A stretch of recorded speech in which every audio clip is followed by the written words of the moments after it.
Good morning. Welcome to the meeting of Thursday, February 16th.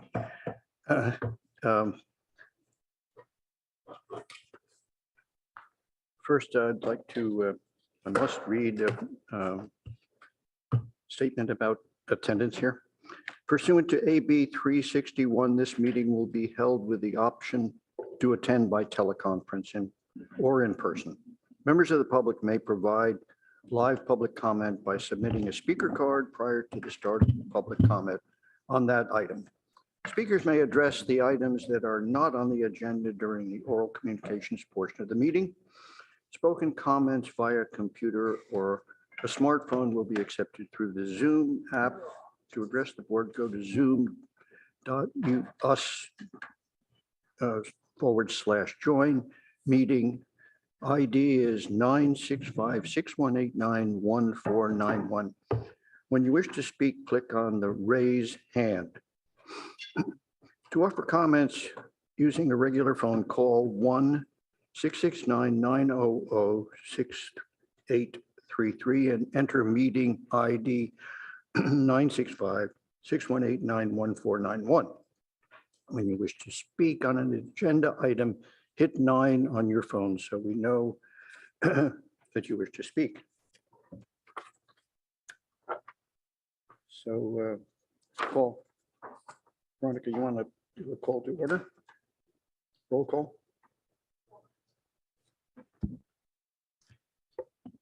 Chair Hirsch, Here. Vice Chair Balte, Present. Board Member Chen. Present. Board Member Rosenberg. Here. And Board Member Thompson is absent. We have a quorum. Are there any public comments? Not on the agenda? No, I've not received any speaker cards and I don't see any raised hands on Zoom. Okay, thank you. Are there agenda additions or deletions? No, none. Okay. How about city official reports? Jody.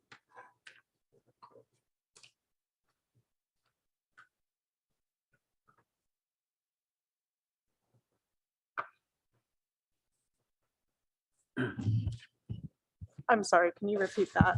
We're having some technical difficulties. We're getting IT down here, but none of these speakers are working. So Okay. City official reports.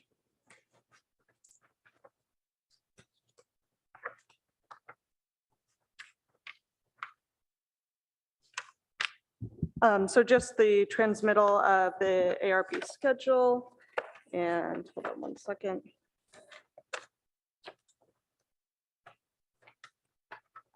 So Board Member Thompson has a planned absence next week and, in 2 weeks on the March 2nd hearing. We have 2 items for the March 2nd hearing, 3001 El Camino Real project, the 129 unit affordable housing project, and Stanford Shopping Center facade change for Sushi Roku at Stanford Shopping Center. I believe we'll have one item on the March 16th hearing. We just heard about it's going to be related to SB 9 objective standards. So we are having planned meetings for both of the March hearings.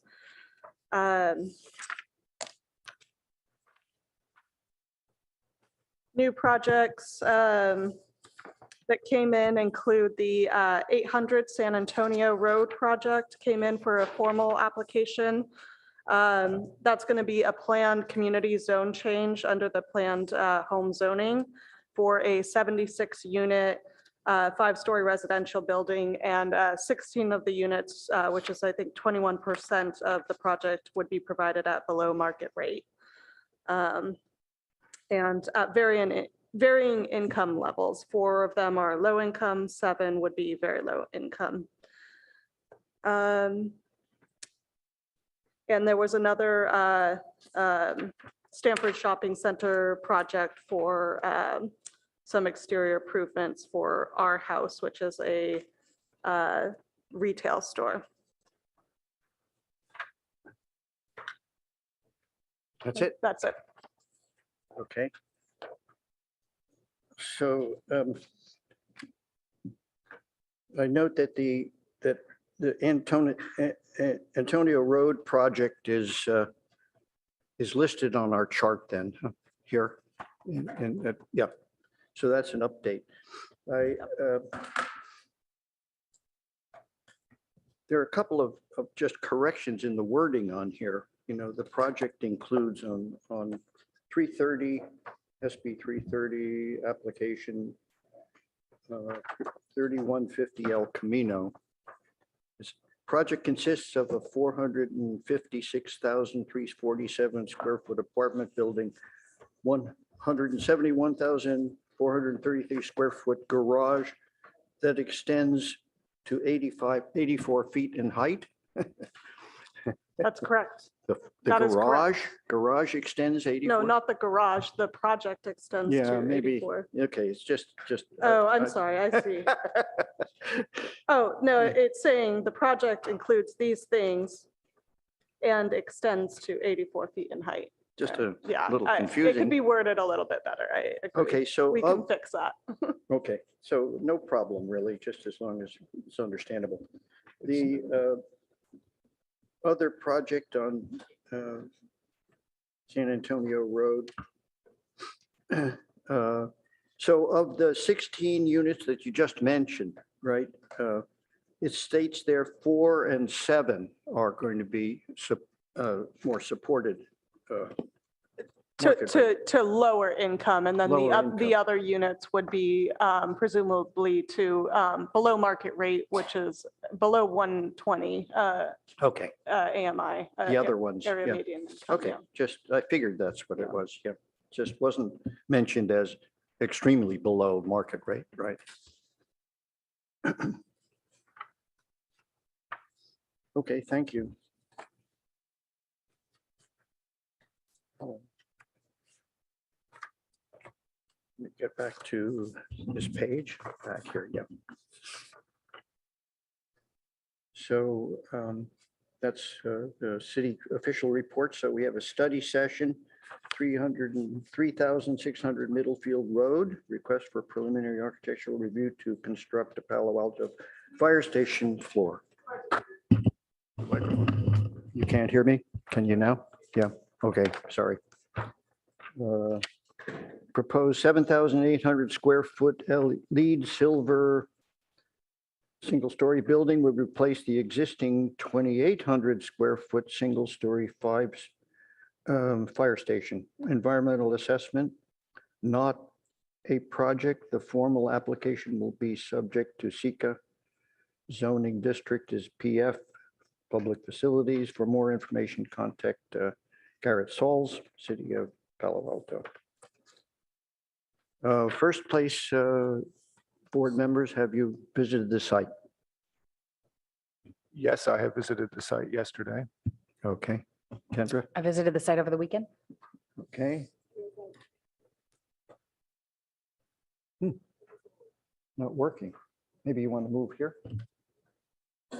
Oh, this one isn't working either.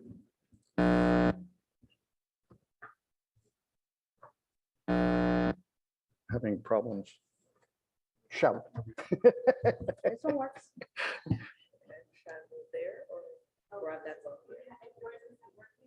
No.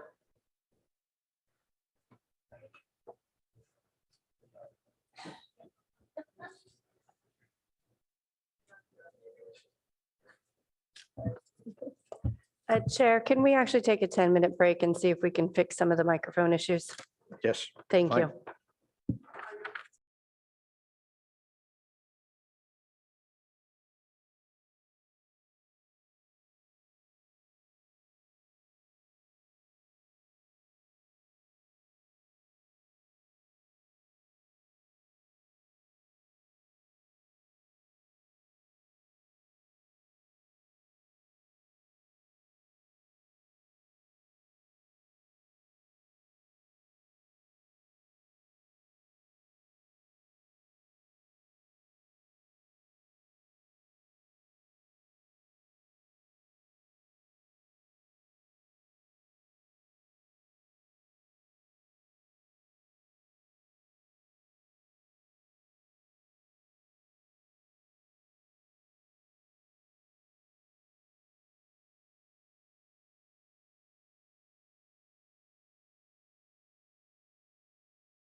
business here. So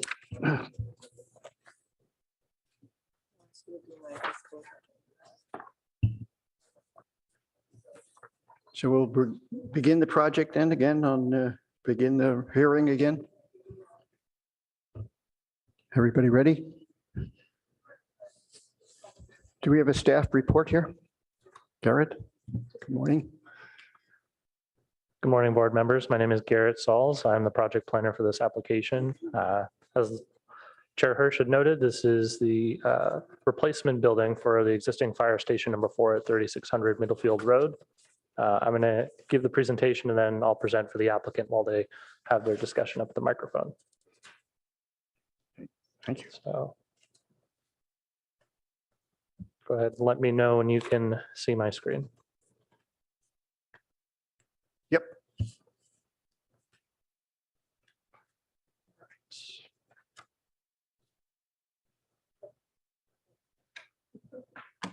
No worries. Okay. So as I noted, this is for the project at 3600 Middlefield Road. The applicant is looking to replace the existing fire station number 4 with a new one. This property is located on the same property as the existing city's electric substation, which is kind of in this back area here. If you look on the site plan, you'll be able to see where that location of the existing transformers are for the city's substation. It's also bounded by the Covenant Presbyterian Church, the Little League, as well as Mitchell Park. And it's at the corner of Middlefield and Middlefield Road and East Meadow Drive. As a part of the application, the applicant is looking to install 12 parking stalls, include 3 new emergency vehicle loading bays within the building, as well as to have an emergency generator on site. There are 14 trees that exist on the site, 10 of which they're looking to remove as a part of this application, and will be something that the board can certainly give feedback on, especially for ones that are located along the East Meadow Drive and Middlefield Road areas that are more visible. Most of them are removed in order to accommodate the development pushing towards the eastern side or the southeastern side of the border, which is separated by an existing fence between this building and the city's electric substation that again is on the same property. Currently, the standards that the building is trying to achieve is achieve a LEED Silver green building standard, which is one of the higher rankings available for LEED design and development. You can see here on the elevation drawings, I'll zoom in a little bit so it's a little bit more visible. You can see here, this is the elevation which will potentially front along Middlefield Road, which will have build off of the existing driveway that is facing towards Middlefield Road to have these 2 vehicle bays for emergency vehicles. You can see that the proposed design as they're showing will incorporate the wood porcelain tile cladding material as well as vertical cladding plaster material on the side of the building, as well as you can see this window storefront system that they have along here as well.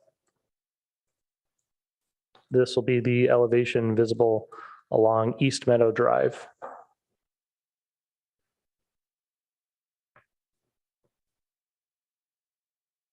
This elevation that you can see here on the top is the elevation looking inward from the property from Presbyterian Church looking towards the backside of the property. Again, you can see these 2 usable loading vehicle bays for emergency vehicles.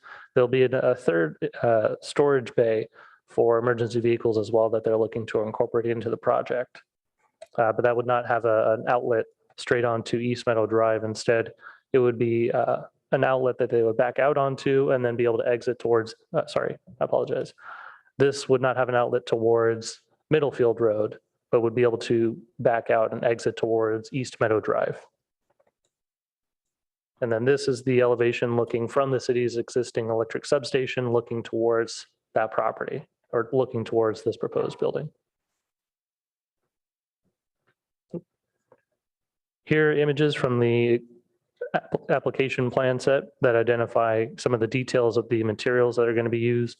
The applicant has also brought materials which will be able to share, has already been shared with you, which identify the texture, the color, and the material to be used on the site.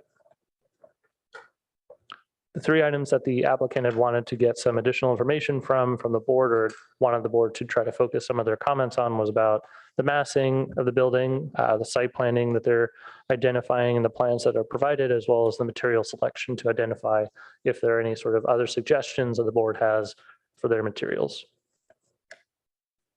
And staff's recommendation is to review the application, provide any sort of comments. There is no formal action that's requested for the subcommittee or for the pre-screening item. And that concludes my presentation. We do have the applicant here who will also be available to make their presentation too. Okay, would you, if it's sufficient, 3 minutes per person, does that work for your presentation? 10 minutes, you're allowed 10 minutes. So if you want to, do you want the 10 minutes or do you need it or? Please. Oh, yes, please. Okay, then you can begin. My name is Valerie Tam. I'm the project engineer with Public Works Engineering for the Fire Station 4 replacement project. I'm joined here with BRW Architecture, our consultants on the project designing the building. We have Chris Ford and Megan Zhang, and I'll go ahead and turn over the presentation to them. Thank you, Valerie. Chris Ford, BRW Architects.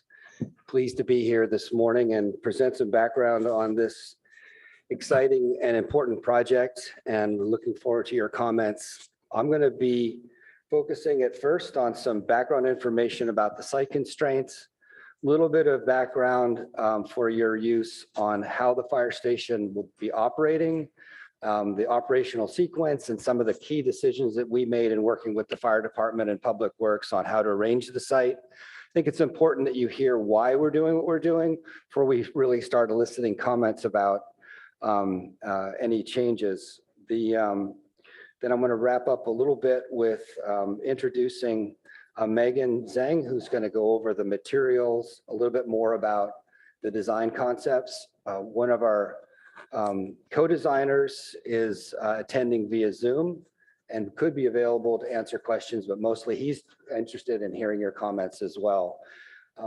Deputy Chief Lindsay may come down during the meeting. He's wrapping up something upstairs. So maybe if you had a particular question about the fire operations that I can't answer, then he certainly should be down here in time to help. So I'm going to go through just a few slides quickly to show what I said about the constraints and operations, and then I'll turn it over to Megan. Following that, we have a bigger version of the rendering that you've already got in your packet in case you wanted to drill in on any questions. So with that, Garrett, if we can go to the first slide. So what I'm showing here, what we've developed is the constraints. As it shows, the 2,800 square foot existing station is outlined, shown in gray. Directly behind that, towards the church, is the existing fuel tanks and pump. We do not want to move those, as you probably would understand. And then regarding the trees, we're keeping the street trees along Middlefield, and then we've got a liquid amber, sort of a signature large old tree. It needs some help. It needs some care, but we've designed the station to work around that. Regarding the traffic and flow, it's now the two apparatus bays point out onto Middlefield. It's critical that that remain the case. That, as Garrett mentioned, there's a third vehicle that would back in next to that. That's a reserve unit that doesn't have to call into duty when it's 911, but the two that are facing out to Middlefield, the fire department wants to maintain that as the primary direction to get out. The term that we use in fire apparatus for having a drive-through station is when they come home. So they're going to be coming home off of East Meadow. That driveway is already there. It also serves the substation. It'll serve as the return for the big apparatus. It'll serve as the access for the staff parking.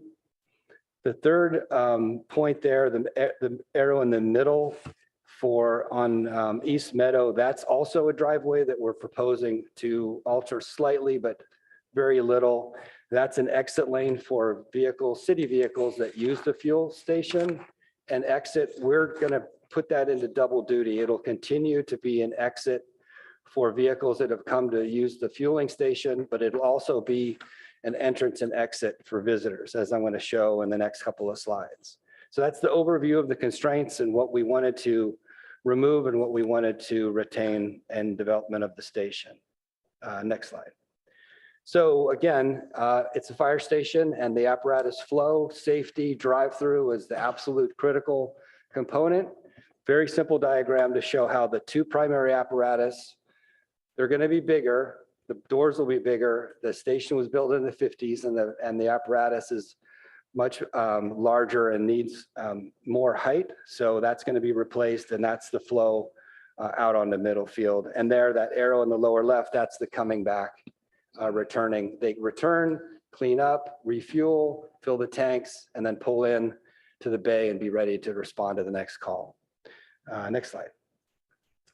So Garrett did mention this has a community component, a community meeting room component. We have visitors that'll use those two parking spaces there shown in green.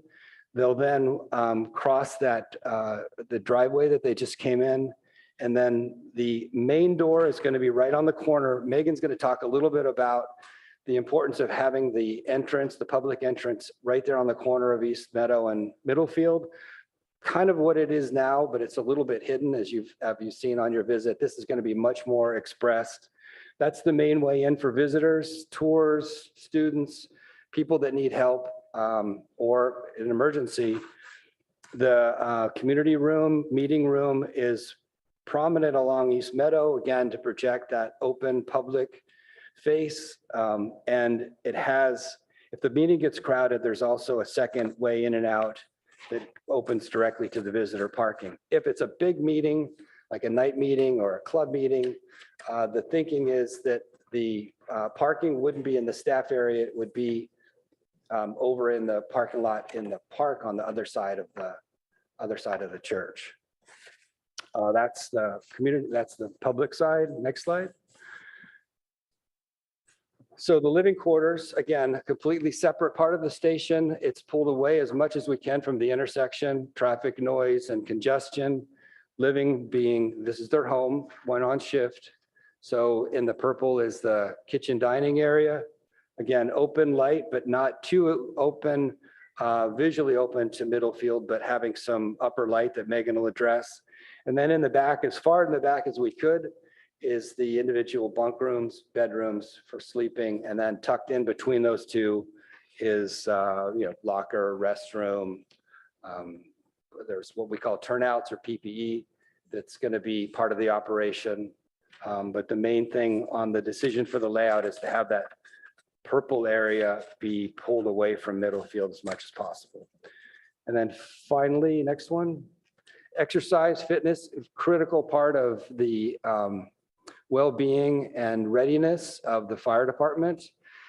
We have a combination of indoor aerobic equipment, stretching, weights that stay inside all the time, but pretty important as they have on Station 3 to be able to open up the doors, get fresh air, and do some of the larger, more fitness, like the ropes and the stretching. You can open the doors and do it outside. So part of the planning was to have the fitness area in the back, away from the day-to-day operations of the fire station, and then have it directly adjacent to some outdoor area for outdoor fitness and CrossFit type things. I think that concludes my background. Megan's going to jump up now and talk about the materials. We've only got a couple of minutes left, so I think maybe wait on questions until Megan goes through. Thank you. Hello, I'm Megan. So touching base a little about how we came to the 3D massing of the fire station. One of the items the fire department and the chiefs wanted was having this as a public safety beacon to serve the community. And second is keeping it pedestrian friendly. As you know, there is a Presbyterian church next door, as well as the Little League field. So we thought there's going to be a lot of kids that are going to be coming around both sides of the street, down East Meadow and Middlefield. So having The apparatus bay being the main massing, sloping back towards the back of the station to give a better feel for pedestrian who's going to be using that back space. Because the church is so tall, we don't want to crowd that area. And having the two sides, the living side and the community side, to have a more flat, lower roof to help with pedestrian level with the kids coming through. Regarding materials, one main thing is the afterlife recyclability and durability. How is this going to be maintained by the fire station staff? And as well as the aesthetic that's going to fit with the surrounding context. Next slide.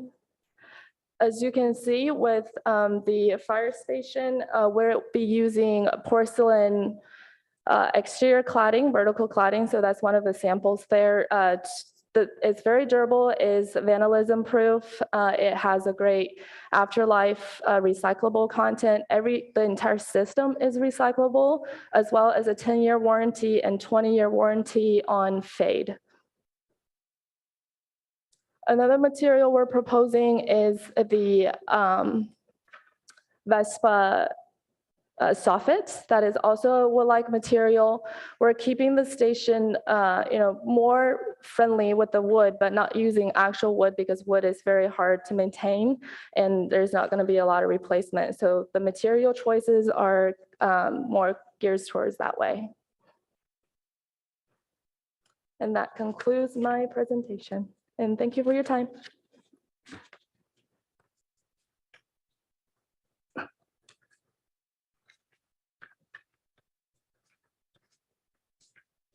Yeah, okay. First, we didn't have any questions of the staff report. So are there any questions of the staff?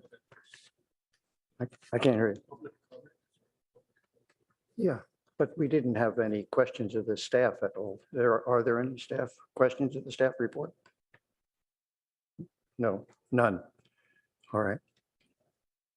Veronica, are there any public comments? Cards? No, have not received any public comments in person or don't see any hands on Zoom. Okay, thank you. Okay, so board, do you have any questions for the consultant, for the consultant here? Sure, if I could ask the applicant, please. I think I understand, but I wonder if you could clarify for me how the fire engines enter and leave the building. Specifically, if a fire engine had to go out and head north on Middlefield, how does that work? You mean, they currently, right now, on staff is an ambulance, but in the past, there's been what's called a type 1 engine there, and they currently, I don't think they have direct control of the intersection, but as they pull out on the driveway and turn left, they have sensors on the rig that turn the signal in their direction. And that system will continue in place. So the type 1 engine, the primary engine, will probably be on the right-hand bay or the outer bay to make that sweep and respond either going north or south on Middlefield. And did you explore the opposite, have the engines exit, in the emergency situation onto Middlefield instead? It seems that would be an easier way to turn both directions. Sometimes Middlefield gets a lot of traffic. I'm sorry, I meant East Meadow. Onto East Meadow. Yeah. What was your logic for rationale for choosing the way you have it? Very beginning, we do a very extensive operations review with the fire department and representatives. That would be a question. I mean, thinking back to not only the legacy condition of what they're used to doing, but also the arrangement of the light, the driveway location. It really, one of the founding ideas was that it remain out on Middlefield. Thank you for that response.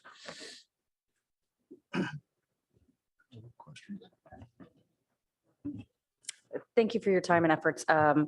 It would be quite helpful if there was a representative from the fire department here. Understand. Perfect. All right.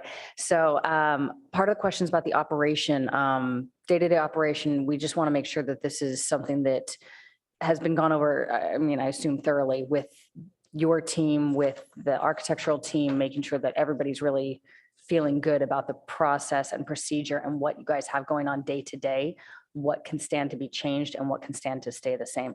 I agree with Commissioner Balte's concerns about coming out into Middlefield. That road can get quite congested at certain times of day. Now, this is the perfect opportunity to adjust that if needed. So we're not going to take that lightly, and we're not trying to be glib about the concept that that would be a major change to this site. But is that something that is being kept the same because it actually works better, or because that's just the way that it's been done? As far as I know, it's, well, good morning, everybody. I'm Good Steve morning. Lindsay, Deputy Chief with Palo Alto Fire. As far as I know, we were exploring different options originally in the design, but they want to keep it that way due to access to Middlefield and the response times. It saves us a few seconds getting onto the main road versus going down East Meadow and then trying to go through that intersection. It also gives us a lot of options as far as going north or south from that pretty quickly. So, Excellent. and that's why the station has remained that way. Excellent. Thank you for that. Yeah. Again, just, health, safety, and every second matters. So we want to make sure that we're doing this the right way while we've got the opportunity to do so. For the 2 curb cuts on East Meadow, are those existing to remain? They're both existing to remain, but are they being adjusted? It looks like one of them's being widened. Is that accurate?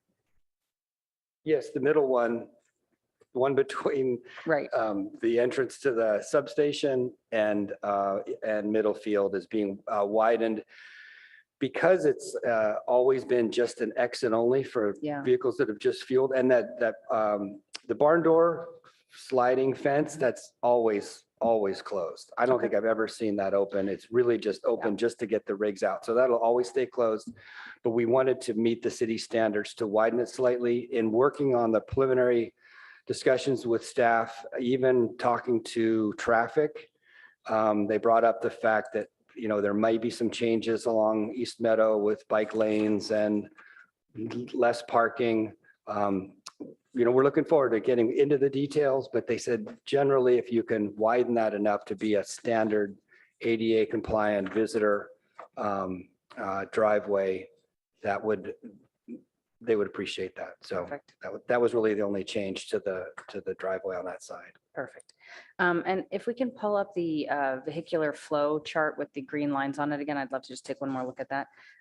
Partially because it appears that this visitor parking, we've got the arrow, and I'm sorry, this is sort of a nitpicky graphic detail, but we've got on our sheet SD1, we've got an arrow coming out from that barn door, that barn gate.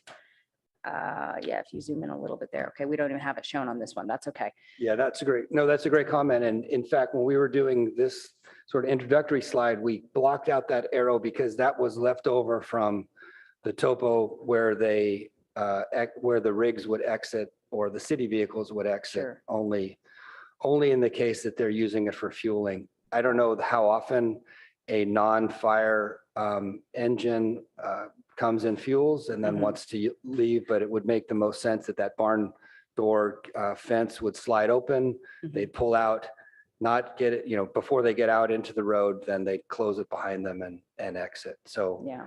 it's not a common flow. So that's why we blanked it out, because it's Sure. really not So just, very often. I guess a comment would be just to clarify some of that. It looks like the curb cut, that center curb cut as we're calling it, it's got in and outflow, but Yeah. from that barn gate, is it only exterior or is it both ways as well? So just having a little clarification, the graphics, very simple. Yeah. And then additionally, looking at this graphic here, we've got that third bay that's sort of your reserve engine. Sure. And just looking at that, it looks like it's going to back right into the bollards in front of the fueling, or it's going to have to pull out at a curve. Is that correct? There's no forward motion. And when it backs out, it's going to back straight into that dotted square and what I assume are 2 bollards in front of the gas station. That reserve engine will be backed into the bay. So it'll be facing out and Got then would it. drive. And that's not, we need another engine. Let's get them over there with an emergency. That's a rig that if another one goes out of service, it'll just be parked there as supplemental and wouldn't be responding during an emergency. It's really just parked for Understood. that. And its Yeah. direction of traffic of flow, sorry, just give me 1 second, would be to actually back into that bay. And then as it pulls out, it's going to pull forward and it's really going to have to go out the in driveway on the lowest portion of the property. So to answer your question, Member Rosenberg, that the square with the 2 dots, Yes. that is actually underground tank. Sorry. Is an underground fuel tank, Okay. and they the can 2 pop circles? open to fuel. Got So it. it's Perfect. not, it's flat on the ground. In grade, perfect. That's Correct. super helpful. But the flow of that engine is going to be to come out that in driveway? Yes. Okay, but not in a rush. It's always going to be pretty. No, it's relaxed. not an Okay. emergency response vehicle. Got it, got Yes. it. Was there consideration taken that that might be a through bay as well?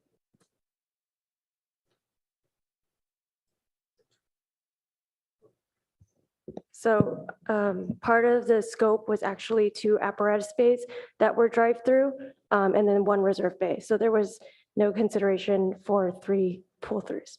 Understood, okay. And then, again, sorry, I've got a long list here, guys, I'm sorry. Questions about just the bedrooms being on the side. I completely understand why you located them where they are. Is there any concern that that electrical substation will cause noise and or buzzing and or anything that could interfere with the sleeping of the guys and women on duty? Completely understand we're trying to get it away from the intersection. I'm just concerned that by getting it away from Sure, the intersection, we're sure. shoving it over close to the electrical substation. The sleeping is in the back now, Yeah. and they're going to be a little bit closer. We're going to do a new fence. Thinking about, the getting natural light and the egress window. And then Chief, if you want to address if that's been a concern in the past. Yeah, so the rooms are based pretty close to where we propose the new rooms to be. Mhm. And there's been no complaints about electrical humming or noise from the Perfect. substations. So Okay. at this time, we don't have any concerns with that. Okay, is there, and this is again for the architects, I appreciate hearing that there's no complaints at this time. Has there been any consideration for making sure that there's sort of, I mean, maybe it's not necessary, but like a triple pane window, something like that, an extra insulation in that wall system to make sure that these guys and these men and women are sort of protected and able to sleep comfortably, Sure. blackout curtains, things like that. just Sure, to yeah, make no, sure- that's a great comment. And in doing multiple fire stations, that's a very often, especially when we do individual bedrooms instead of a group bunk room. Right. That it's got the extra sound control on the wall and windows. They are operable windows because it's an escape Yep. room. And then we always have both sheer and blackout curtains Excellent, because of their sleep patterns and schedule. excellent, So okay. we'll definitely take that into the next round of design. Excellent. And then a pretty minor question in terms of the materials. We've got 2 samples of the porcelanosa tile here. One's a lighter one, one's a darker one. Which one is the actual color you're going to plan to use? Yeah, so the darker one is the actual color we're proposing to use, and the lighter one is for you to kind of feel the texture and how it's going to look like in a bigger panel. And then if I'm understanding correctly, this will be the underside of the soffit eaves, this other. That is Yeah, correct. Perfect. All right. And I guess my last question would be in terms of the layout of the lobby versus the EOC training room. The lobby almost feels like it's kind of the farthest point away from either side. And now I also get that it's also at the intersection there. But it feels like when you go to visitor parking, the first space you would go is that EOC training room versus the lobby being kind of on the outer corner at this point. Was there a consideration for flip-flopping those 2 spaces and getting that lobby closer to parking? Or was the intent to have the lobby at the corner because it is sort of that intersection? Yeah, exactly. That's exactly, and that's exactly the struggle that we had is how do we balance having a somewhat convenient visitor parking, get to the lobby experience, but really weighing that against the symbol of having the entrance sort of where it is now, Yeah, expressing that, having kids coming and going from Little League and the park and the church. And it's a very busy intersection with kids on bikes. yeah, The other also is, somebody that needs 911 help.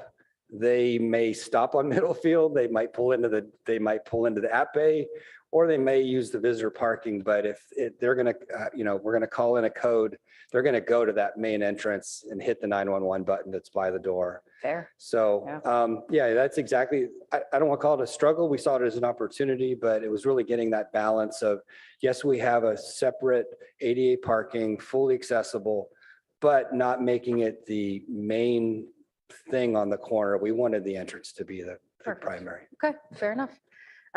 Last two questions. I will wrap this up. I apologize to my board members for hogging the microphone here today.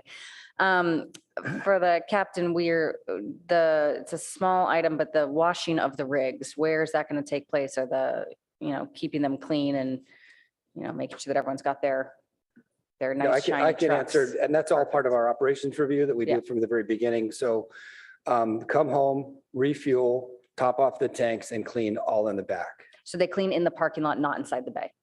Correct. Yeah. Okay. Yeah. Unless there's just some real wipe down, but mostly Perfect. especially if they're coming back from a fire, then they're going to be Beautiful. doing the big wipe down. And there's accommodations for washing. I'm assuming you've got hoses and things like that, and then Yeah. drainage as well. Just making And sure like that's all considered. Station 3, we weren't the architects, but we've been there Yeah. and know the station well.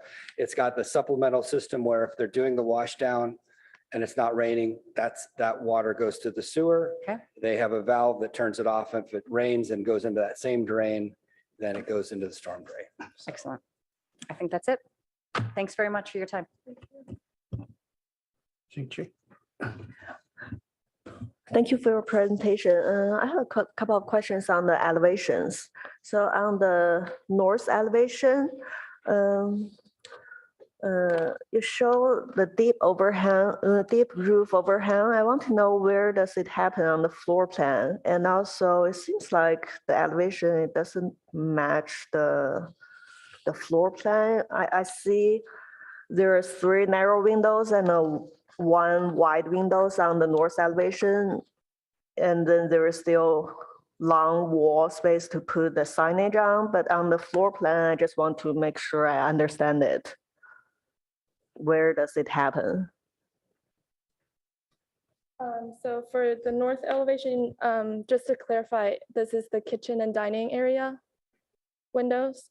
So as you can see, the windows is on the floor plan right above the sink. Those are your 2 pane windows for right next to right there for the 4.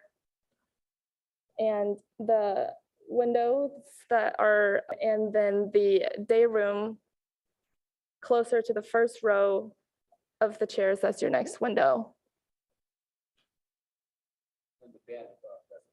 Right, the band above doesn't show because it's going to be above the window cuts.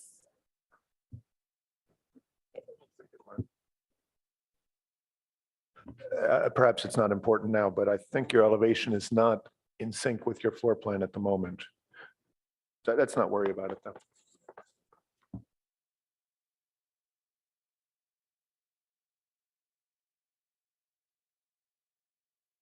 So for the firefighters, is there, how do they get access to their bedrooms? Is it they go through the bay and then go through the day room? That's the only way they go to the bedrooms, or? Yes, so that's part of the safety because the rigs have a certain type of emission that you want to try to keep it away from the living quarters.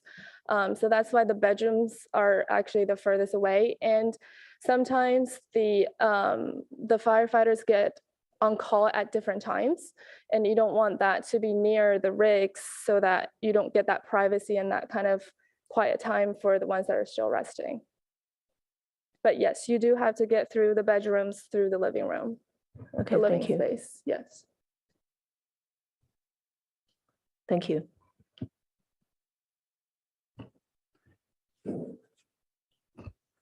Yes. So there's been some interesting comments about the exterior circulation.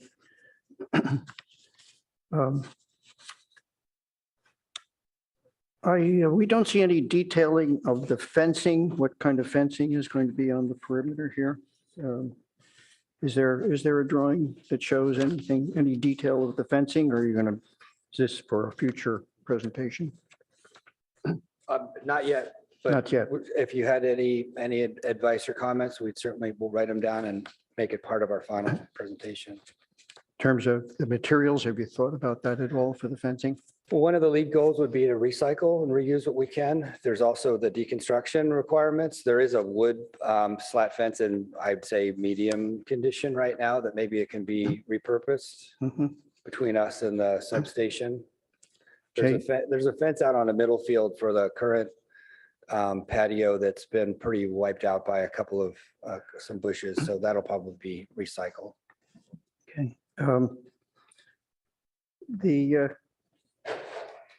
It's a bit confusing about the other alternate vehicle that is held in that storage area. So could you describe a little bit more how that is going to work? It's going to go out the exit with the arrow that's on to East Meadow, or how would that be used? Because it's going to come out and face, just could you describe how that's going to get out of the building and function? Thank you for asking, David. So basically what we do is we keep our reserve apparatus in there. The goal is to protect our reserve apparatus. The fire engines cost approximately $1 million. And so we keep them kept away under cover and storage, protected from the elements. When a rig breaks down in Palo Alto, that would be an opportunity where we'd be able to deploy it. It's not a what we call code 3 situation where it would be going with lights and sirens. Sometimes these things are planned events. So if it's going in for maintenance, like let's say an engine on the other side of town, they would the night beforehand go and retrieve that and then take it to the other station. So that's a coordinated event with 3 personnel that would be moving that. There'd be spotters, flaggers on the road, and it's something that's moved out very slowly. And then once the service or the maintenance is done on the other rig, it would return to the reserve bay in the same manner in a planned fashion. So it's not an active vehicle really at all? No. Mhm. But it needs to remain on the charger and protect it from the elements. And they Mhm. keep the vehicle fully stocked with everything to be deployed in case there was a rig to break down, that there isn't a lot of downtime having to restock an apparatus with hose, medical equipment, et cetera. So it is, it's maintained, it's checked on a weekly basis by the crews. What they'll do is they'll pull it out, they'll run it for 10 minutes or so, they'll check the pump, they'll check all the inventory, check for expirations, and then they'll back it back into that apparatus bay, close it, and it'll stay there for another week until it's rechecked or unless it's deployed for put into first line use. So on the sort of the paving patterns around the building and the new sidewalk, et cetera, and access from parking to the access door lobby that has been discussed here, the more detailed drawings will be showing some of the paving. Yeah, we'll have for the final, we'll have the landscape and paving plan as part of that application. As I mentioned, the big liquid amber on that corner, we had an arborist review it. It's got some very shallow roots. It's got to be handled pretty tenderly. It needs some major pruning, even now, whether or not we build a new building or not, but it'll need to be pruned back in order to work with the new design. And then the paving, we're gonna have to be very careful to keep it right on the surface because the roots of that tree are literally right on the top. If you got out and walked around, you'd be walking right on top of the roots. So, it's gonna take more study. Once we get more momentum on this meeting and your comments and move forward with some refinements, that'll be the paving and the treatment of that tree will be critical, and we'll have those details ready for the final. I wonder if you've thought about some additional landscaping around the perimeter of the building. For example, on East Meadow, you're taking out a series of trees. Is it possible to have a bit more planting so it softens the corner of the building there? Yeah, we haven't shown we have the planting areas. One of the other sort of aspects of this is the detention basins. We've got a report back from our civil engineer. It happened after we did the submittal that we are going to have some recessed, not retained wall detention, but just some recessed areas. So we got to integrate that into a new planting plan. But the thought is that all along East Meadow would be fully planted, still have visual access to the community room, but have a, return it to the lush frontage like it has now. So it's low-level planting. Yeah, it'll be low level. And then we'll also have those detention basins, which are, they just sweep down a couple of feet. Mhm, And then we'll integrate that with the walkway to get the public to the front door. mhm. Is there a reason of functionality to keeping the big rear movable wall gate that is on that adjacent street access point? There's a reason for that? Sure, we don't want the public accidentally entering into the operation zone. So Mhm. it'll feel most of the time, 95% of the time, that'll be closed. Why is it ever opened? If there's a rig that, like a non-station 4 vehicle that's come and refueled, then it's Okay, always been the way that they would sweep out, close the door behind them.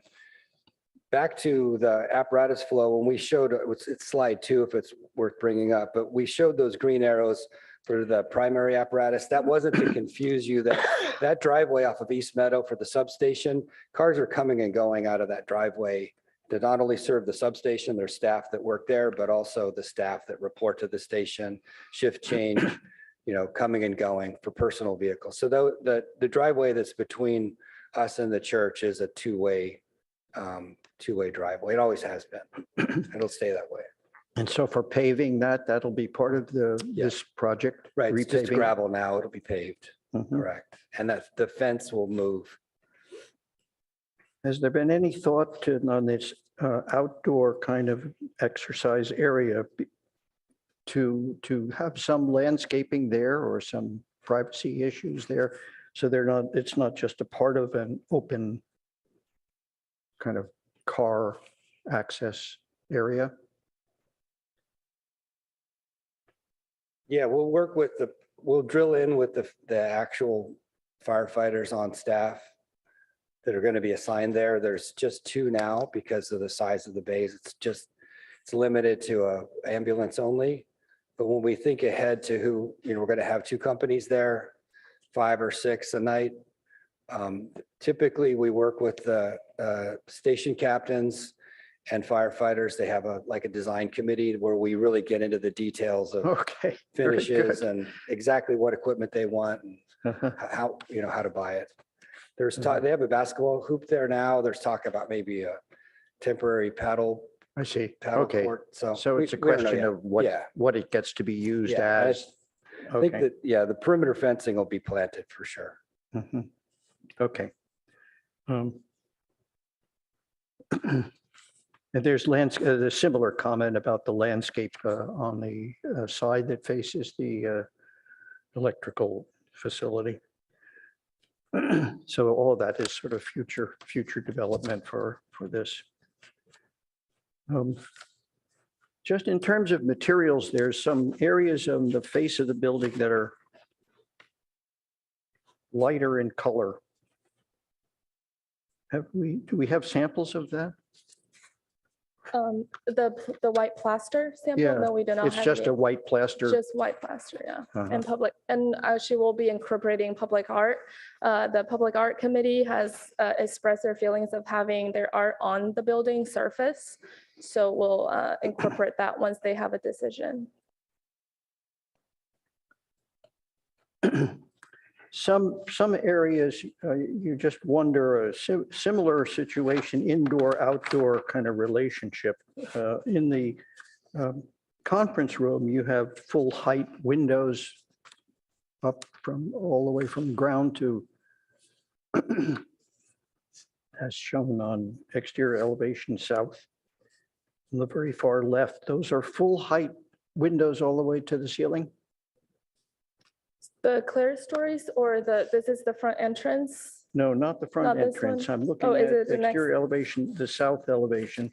the community room. So the exterior windows there are getting further developed. The fire department did express that, for the future, that might be too much glass to maintain. So we're in the process of, in design development to kind of tone that down to be less glass. Okay. So my concern is, in that case, it's, there isn't much to look at on the outside. So you might think about a kind of a glass that doesn't, that if you're going to have it there, it doesn't actually show the outside. It's a kind of a, well, okay, I think that, you've answered every question.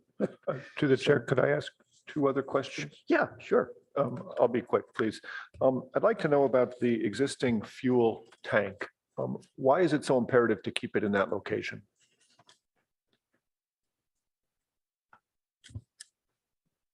So the existing fuel tank is actually quite a high cost to move.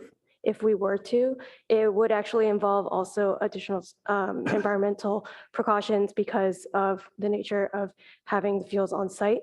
So it is mainly a budget constraint that we're facing if we were to move it or even remove it.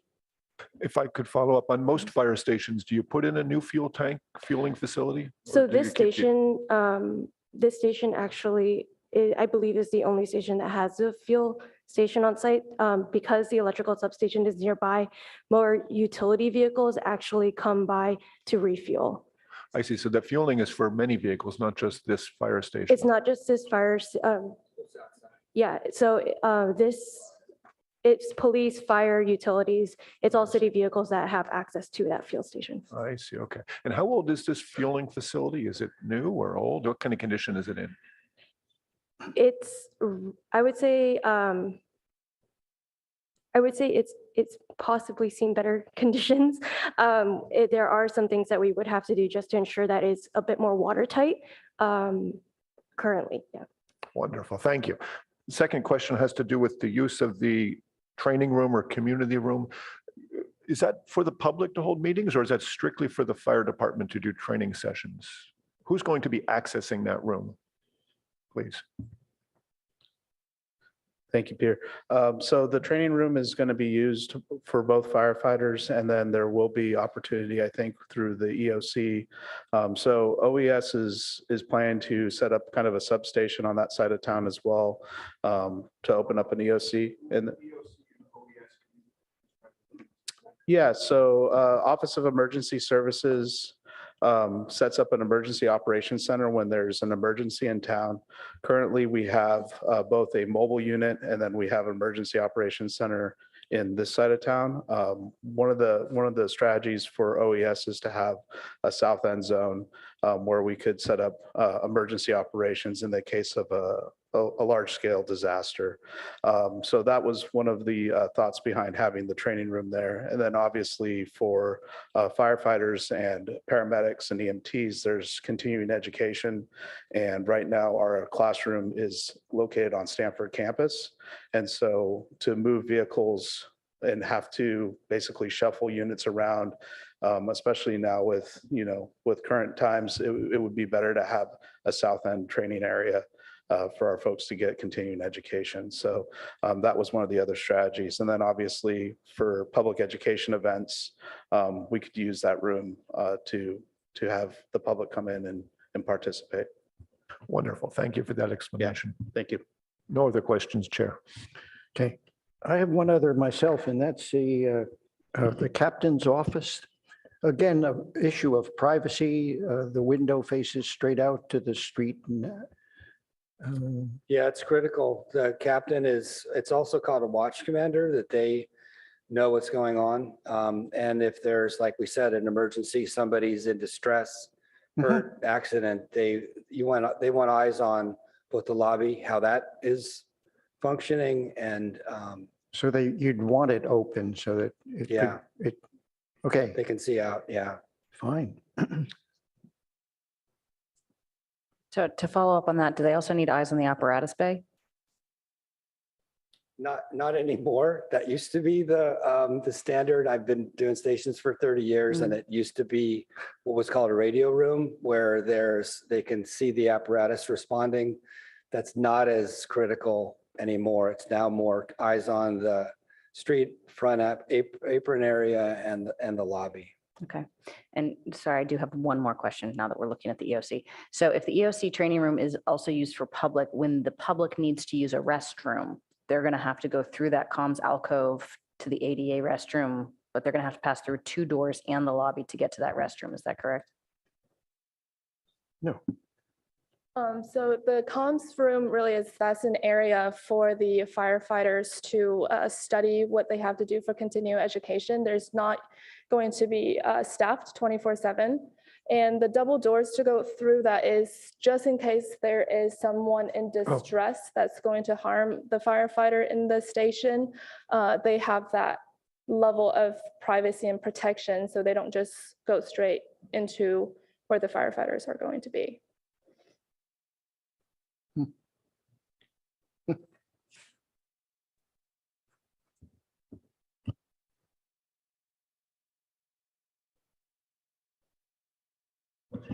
Last one, I promise. Is this an all electrical building?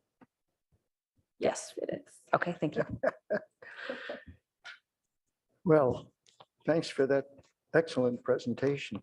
One last thing before we end, Valerie, I didn't know if you wanted to mention anything about any future community meetings or just kind of put that out there.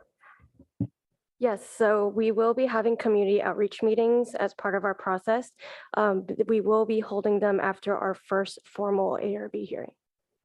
And that will be, Public Works will be doing the community outreach efforts.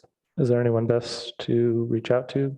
If you have any questions or if anybody has any questions, you can go ahead and contact me, Valerie Tam, by email or Matt Rashke, the project manager. I'm sorry, you're not holding public meetings till after the first architecture board hearing, the public outreach? Is that the plan? Yes, that is the plan. We are doing a similar process with from Fire Station 3. I didn't understand you there. You're doing, We're holding a similar process as we did for Fire Station 3. I see, and that worked out okay. It seems to me the community often wants to get involved sooner. And by the time they've put together their formal package, a lot of decisions have been made about big things like street entrances and stuff and trees. Has that worked well for the other stations? To my knowledge, yes, it actually has worked well for Fire Station 3. Thank you. Well, I guess we'll bring it back to the board if there are any more detailed. I don't think there'll be any additional questions at this point, but we'll perhaps have some additional comments about the project. But that's been a rather detailed and fantastic kind of presentation on all of the operations. And so let's see what our board has to say. Who would like to start? Peter? Sure. Overall, it's an excellent proposal, I think, and in my mind, very, very close to meeting our required findings. So hats off to you. I think it's a good design. There's a number of things, however, I'd like to encourage you to consider and think about. And I'll start off with the site planning. I think the building location is good. It's good to be on the corner. I think you should be orienting towards the corner with the public entrance. I fully understand why you want to approach Middlefield Avenue, and your responses about the traffic control made sense to me. You have no impact on residential neighboring properties, which is good. It's often an issue. I think your vehicle access and planning seems to work out well. My concerns, though, regarding the site planning is really that I think you're overly constrained by the existing fuel tank. That prevents you from shifting the entrance off of Middlefield further from the building and allowing the parking to be closer to the building, which would make much more sense. Any visitor coming to get to the lobby now has to traverse that drive aisle. The vehicle access coming in and out of the building is significantly constrained. I really encourage Public Works to think strongly. You're spending millions to build this building. To constrain it by the cost of relocating the fuel tank seems poorly thought out, especially when it may not be in the best of shape. I'll be willing to bet that by the time you finish the project, it's going to need more work than you think. It's generally better when we're building buildings that will last 50 and 100 years, to bite the bullet, put the fueling station where it needs to be. I think that's doubly true given that other agencies in the city will be using that. And it's just not the ideal location for that. I would think the architects would gladly tell you that there's better circulation patterns that could be developed if you let that fueling thing move. So that's my single comment about the site planning. Once you move that fueling station, a lot of other things will open up. The building massing has a low-key residential form that's extremely comfortably fitting into the neighborhood. It's a nod to the Eichler design motif, and that's all quite appropriate. It really, that's what Palo Alto is. I'm saying that halfway tongue in cheek because I'm really dismayed that you're not doing anything more. This is a real opportunity to, again, this is a multiple year, 50-year building. It's not a house. Right now, it looks like a fancy residence, a little bit larger on steroids, but boy, does it look like an Eichler.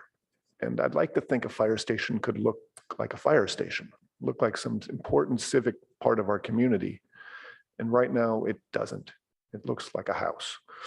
And I don't know how to put that, what to do about that, but I think some of the decisions you've made are perhaps you're feeling too constrained by the Palo Alto process, by wanting to make everybody happy. And what I want to see is you architects doing architecture. Do something that's of our time, not 50 years ago, not just to match the neighborhood, especially on a corner on Middlefield and East Meadow. There's no houses in sight. I don't think the community expects it to match a house. So I'd love to see you take it another notch, give it broader roof overhangs, more vertical components. I'm not so sure about the wood siding material. So I think looking at the massing, though, the entrance corners where you need the most adjustment, perhaps, that the roof overhang is flush over the entrance lobby and it could cantilever quite a bit out. I think it's a shame that you don't have corner glazing at the lobby so you can see the actual intersection of Middlefield and East Meadow. Right now, you're blocked from actually seeing the intersection. And the same applies to the training or community room, that you have sort of a solid wall preventing you from looking at the street. And it's that eyes on the street, that pedestrian connectivity that makes a lobby or a training room more successful. At least the opportunity to have that or control it. Right now, there's just no windows going there. So I'd love to see you think about that connectivity at those two corners.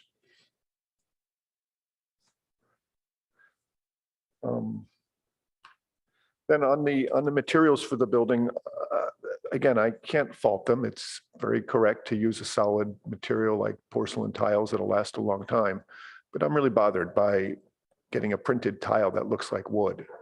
If you can't make it wood, then use something that looks like what it is.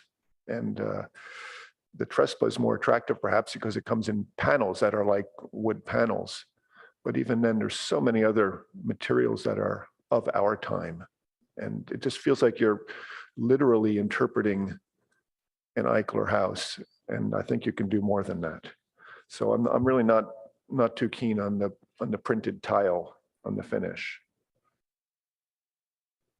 Then I'm going to throw out two big questions, and this is nothing the architects can answer on, but one to the city. This is a large site, and we're putting a fire station that this is a single-story building. Is this really the best use of this land? Could we make the station taller and denser and get other functions going on here? Have we really thought about that? So, it's not for us to say this building meets our findings for the most part. But it feels to me, again, this is just a throwback to suburban development in Palo Alto when everything else we're doing in town is denser, taller, and this is not. Lastly, to the Public Works Department, I really encourage you to take public input sooner. Over and over again, people are frustrated because they make the effort to come to these meetings and nothing happens. They make comments, but at this point, the comments I'm making have been baked in. The decisions are made. It doesn't matter what people say. Take the effort to ask now. You've got a set of plans. People can give you good feedback. Just go for it. Those are my comments. Thank you.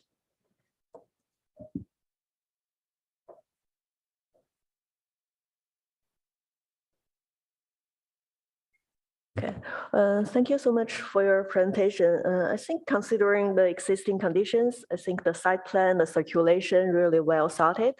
And considering the massing, the forms of the building, I think it compatible to the neighborhood. It has the Eckler feeling, and I understand what my colleagues concern, like this would be a building last for 50, 100 years. However, I think the style of the building and the materials still apply to this building. I think it's appropriate to this location, and I can feel this fire station just belong to here. It's not like you can find it anywhere else. And I think the scale of the building is appropriate, and I can see there are lots of schools nearby, and kids just walk along the street, and then they can.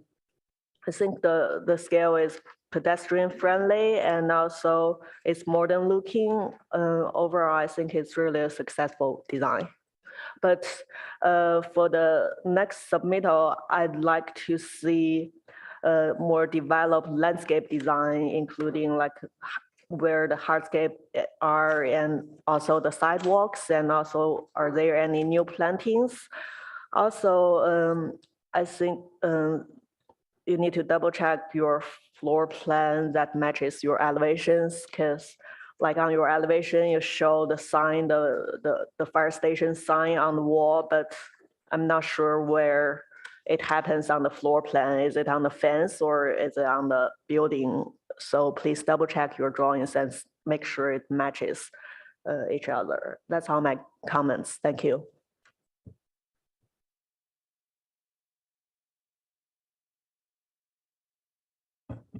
Again, thank you for the presentation, and thank you to the fire chief for coming in and providing your input as well. A building like this, first and foremost, has to be functional. So as much as we are here to critique the design and the aesthetic and the material, if this building doesn't function, it doesn't, none of the rest of it matters. So as long as function is number one on this project, we're in good shape. I would agree with Commissioner Peters' comments about the fuel tank. It feels a little bit like the tail wagging the dog here, where this is a significant investment of time, effort, resources to be sort of pivoting around one fuel tank that may or may not be in the best shape. Really big picture looking out, I think that that's a very critical item to better tackle early, because it will affect everything. It'll affect circulation, it'll affect the design layout, it'll affect everything. So whichever way you decide to go on that, I think that is well worth the time and effort to investigate thoroughly now. That being said, I agree that the building looks like an Eichler. That was actually one of my notes that I wrote to myself when I was reviewing the packet, as I was like, oh, and seeing the different roof iterations that you had gone through. We didn't really talk about that earlier, but we noticed that you guys had gone through several roof iterations, several massing items. I think that it is extremely appropriate for the residential neighborhood. I think that it's a nice massing. I like a single story building, but I also agree that it's an opportunity not taken. You could go bigger, you could go bolder, you could go more modern, more stark, more interesting, more architectural. Now, that doesn't mean that there's anything wrong with the design as it is. It's a good design. Is it a great design? That's the question. To get nitpicky, I think that the lobby where it is, I like the location. I agree that having it be more glass to the full intersection would be ideal. I think it's a little bit proportionally maybe small. Maybe you could enlarge that a little bit and emphasize it more. When we're looking at the exterior elevations, the massing, that entrance at the corner is actually a little bit lost. Now, understandably, you don't want to fight with the massiveness and grandness of the rig bay, but there could be a little bit more pop at that entrance, especially if that's where you're going to try and get people to wayfind their way into the building. So it's a small item, but I would definitely put a little bit more oomph in the lobby. Exercise room, just conceptually, I think it's really cool if there's a garage door there that these guys can get in and out and do their, CrossFit, just really open the whole side of that room and really allow that to spill out, truly being an indoor-outdoor space. Kitchen dining, again, sort of a similar thought that maybe there's some outdoor dining for the guys and that they can really I say guys, I mean all firefighters, that there's really sort of an outdoor space there as well. It's really getting that indoor outdoor flow would be nice. I do love also that you guys sort of worked with the property angles. It's a unique opportunity to make these sort of angled shapes and something a little bit more interesting. So I do appreciate that you're sort of following those and not making this just a box stuck there. So kudos for a good presentation. Thank you for your time and efforts and looking forward to seeing it come back. Well, thank the board. I think they've had some very astute comments about the design of the building. In terms of where it all came from, it seems to me it derived very well out of the planning concept and where things ought to be on the site. And you've certainly utilized the site very, very well in this organization of the functional aspects of the building, but you let them take control of everything else. So all of the comments that have been made concerning the drama of this corner, yeah, it really is an important corner, a very important corner. I mean, after all, there are two major streets in the city here. So it would be a shame to not take advantage of that opportunity to make something of a stronger design. Really, the forms are kind of a response to the use of the spaces, but there's no reason why you have to emulate the Eichler, in my opinion, that really the building could take a shape of its own, and the massing could be a variety of cubistic kind of elements that make that corner more interesting. The last comment about the lobby room turning the corner and making more out of that corner aspect of it, I think would help in that regard, turning the corner and detailing and glass and making it more of an outdoor welcoming space in some way would improve it. So it's not just kind of one directional.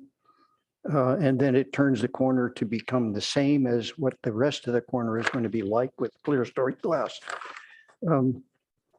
Even if it's a solid wall, it's just made up of the elevational kind of decision there, and perhaps that if it changed and became a glassy corner would be more effective as a lobby.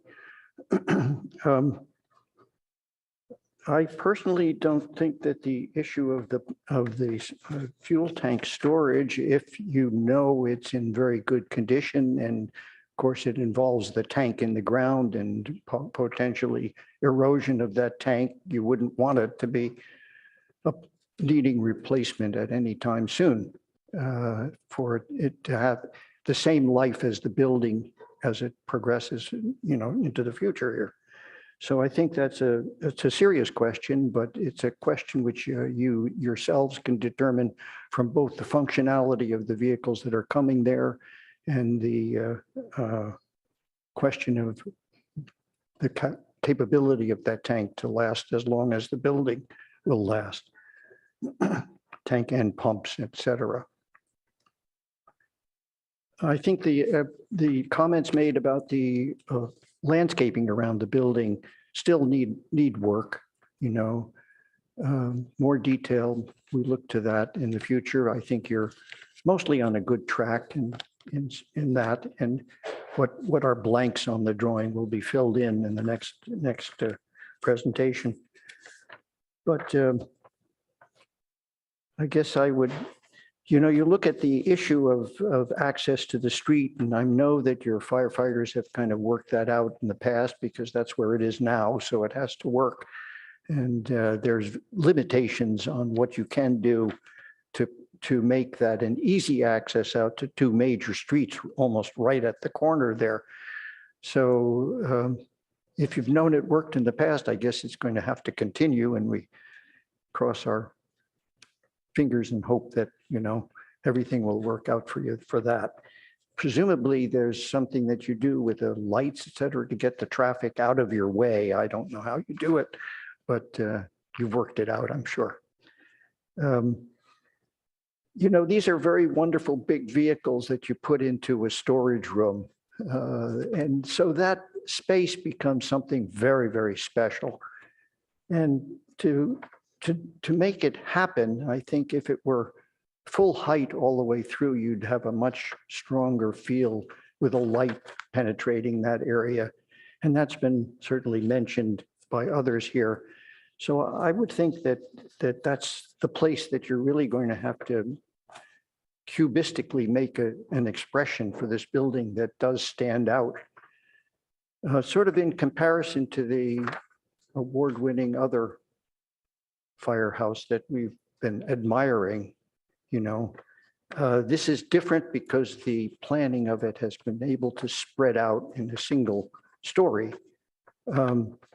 But I think you really must take the opportunity to make a better statement out of it architecturally.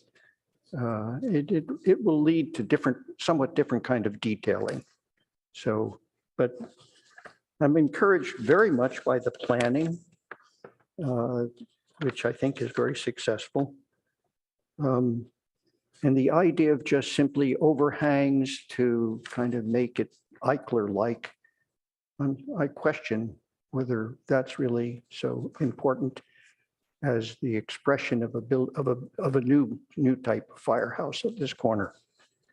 So we look forward to some second application here so that we could see how you might do the design of it otherwise.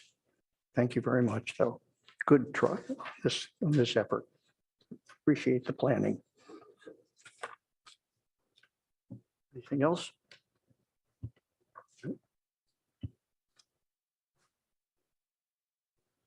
Chair, do Maybe you want, ask the do you want to ask the applicant if they'd like to ask any questions? Would you like to ask anything from us?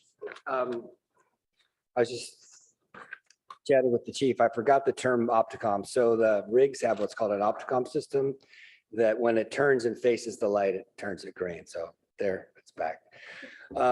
Yeah, no, we're listening. We're taking notes. Chris Sano, our design director, is listening in, and we've got this all on record.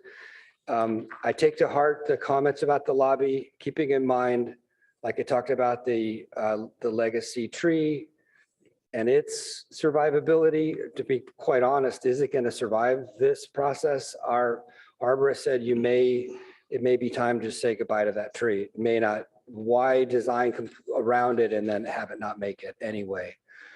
I don't want to be the one to make that call. I mean, I understand. We'll go back and look at some of those comments and take it to heart. I appreciate the care and the advice. I really do appreciate it. Megan, sounded like we had one comment on the, with the wood, the idea of like, they like the idea of the wood, don't like the idea of maintaining the wood. Commissioner Peter was the only one that objected to that. We can explore, maybe at the next presentation, we could explore some alternatives after I confer with the client, the owner. I would like to support our vice chair's comment about wood that isn't wood. Wood that isn't wood, okay.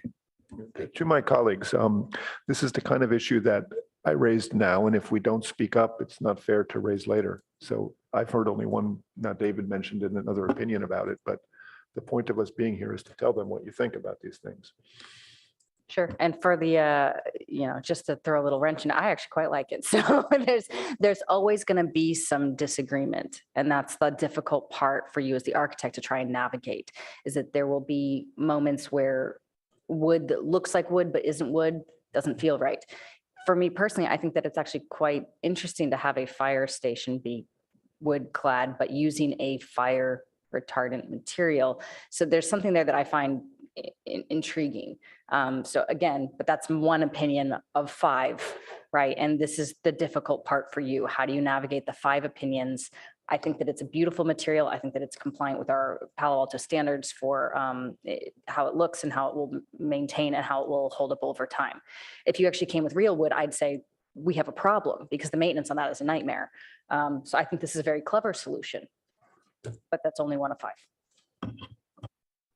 Yeah, I would support the wood filling as well. I think it matches the neighborhood and compared to the buildings nearby, they're all wood materials. I think it's appropriate to bring some wood fillings to this building.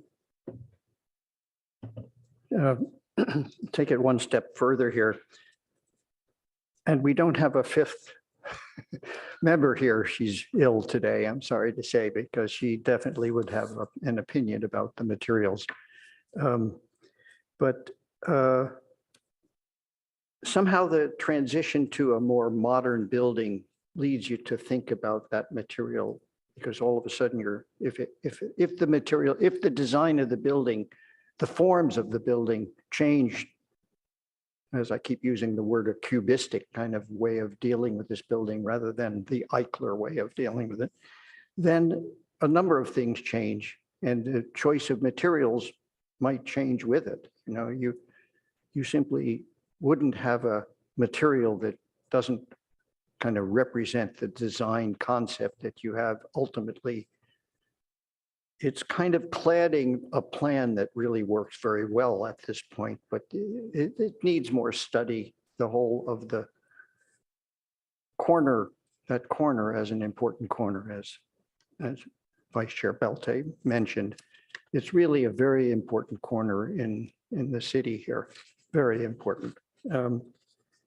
You know, we have the library, you know, that very dominant building a little further down, but this one isn't still, it's an important area. And I'm just confident that you can do a bit more with this whole building to be a sort of a spokesman for the fire department, which has already done a great job in one fire department building.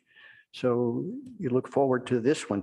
I don't want to extend this discussion except to say that it seems to me there's a relationship between your choice of materials and what the final design might be.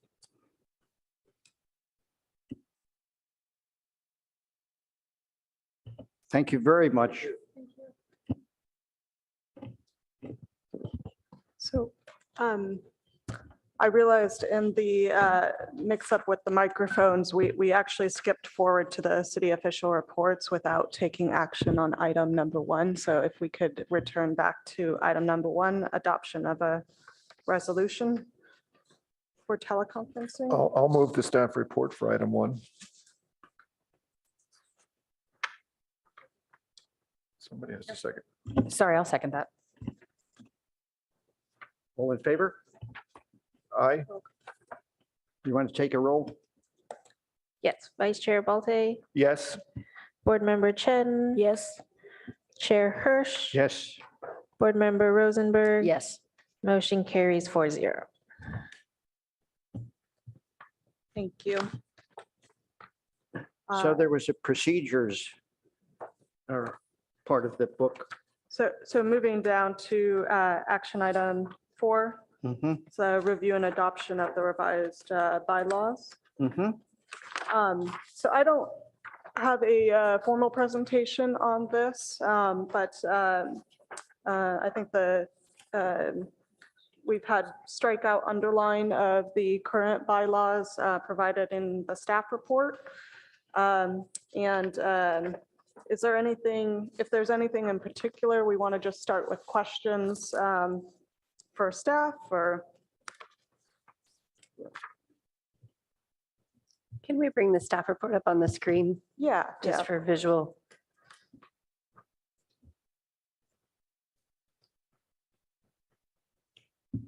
Give me just a quick minute. Sure, if you could. that'd be helpful.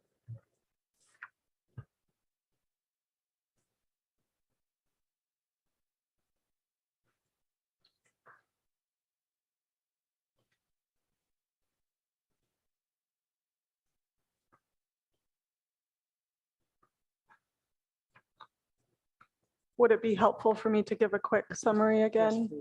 Sure, of course. So as we discussed on November 17th of last year, there are new changes that came into effect January 1st, 2023 with respect to the Brown Act. The Brown Act has always allowed teleconferencing.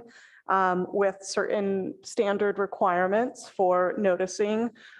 These include some fairly strict requirements, including things like opening up, the location where you are to the public, having that location be ADA accessible, providing proper notice to the public of that location, et cetera. And those items are outlined in detail in the staff report, and as well as under the standard remote procedures in the bylaws that's part of the proposed language. So under the state law, you can do that as many times as you'd like for, but following council's, what they've adopted for the council, staff was proposing limiting that to 5 total allowances for remote attendance using those additional standard notification procedures. Separately from that, there are allowances without having to do the additional noticing requirements under the new laws that came into effect that allow for, we've worked out that it's a total of 4 meetings, 20% of the meetings for the Architectural Review Board that you can attend under just cause or emergency circumstances. And those don't require some of the additional noticing requirements or opening up the location where you are to the public. However, they are very limited in terms of what constitutes just cause or emergency circumstances. And those are outlined under the new bylaws under section 4 of the bylaws. So with that, I don't know if you want to start by just opening it up to questions, perhaps.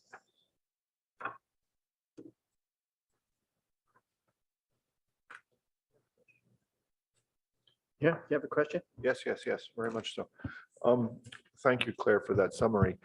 I'm really trying hard to understand what latitude we have to go beyond or different than some of these procedures. Not standard remote, but what's the other term?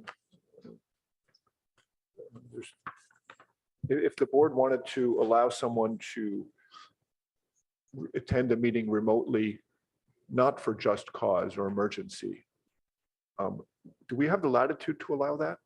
You have the latitude to allow that. However, we have to provide the proper noticing under the standard remote procedures. I'm saying if we don't want, the standard remote procedures are a non-starter. There's none of us who could do that. So there is no flexibility in that. So then. we're not able to just say somebody could miss 3 meetings for work-related reasons, say they're traveling for work. They can miss the meetings, but if they wanted to travel for work and be remote and not use the standard remote procedures, that would not constitute just cause.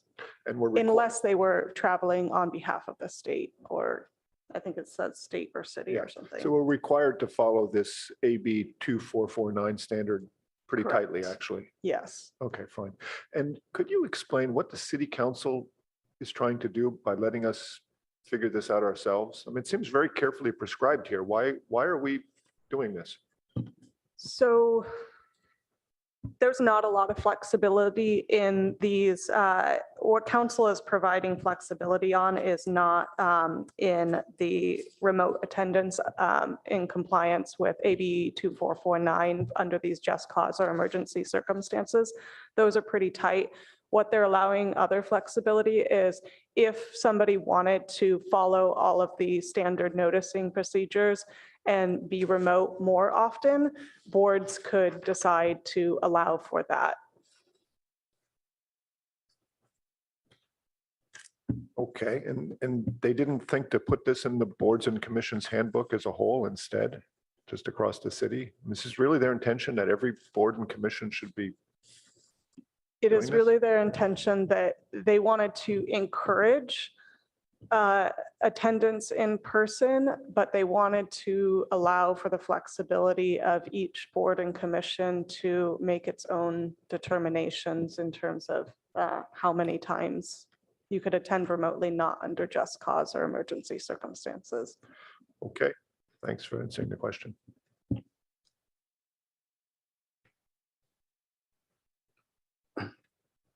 You have any questions, Kendra? Or- Yep, nope, No, no question. here, that's it. Can I jump right in then, David, or? Sure. Yeah, I have to be frank, I think this is ridiculous. We have 3 pages of bylaws and we're now doubling that to 6 with detailed arcane rules that none of us could actually follow. The standard attendance thing is just a non-starter. Why are we putting this in our bylaws? Why are we asking every board and commission to do the same? Makes no sense. I just can't support changing the bylaws to this level of detail when that's not the intent or the purpose of bylaws. It's not what we're supposed to do. And, once we do this, we could do this on a dozen different issues. The AB 42449 policy allows a person to attend remotely by sick leave. I should think you could just put that in one sentence in the bylaws. You can follow AB 2449. It's still pretty restrictive. It's basically a sick day pass if you really want to come, like Ozma Thompson today, if she felt up to it, but she's sick. She doesn't, obviously. I just don't get why this is in front of us now, why we're doing this, why we're asking every board and commission to spend our time doing this, and most of all, why we would clutter up our bylaws with this kind of stuff. So I can't support this as it's drafted now, and I think it's frankly ridiculous. Thank you. Well, let's hear a little bit more from staff in this case. Why is it important for us to have this detail? So I think we've been advised by the attorneys to, put this language into the bylaws. Could it be in a separate internal document, some of the details? We could certainly go back and talk to the attorneys about that. There's also the potential that if the ARB is never going to use the standard remote attendance procedures, then maybe we just don't allow that. And that would, it would help staff a lot. We wouldn't have to, do all of this crazy noticing. So we can certainly take that part out. I think then the second version, the 2449, only allows for 4 meetings to be remote. And so we would just say that you could be remote for 4 meetings under the 2449, and that would certainly cut the information in half. And we can go from there if you, I'd love to hear comments.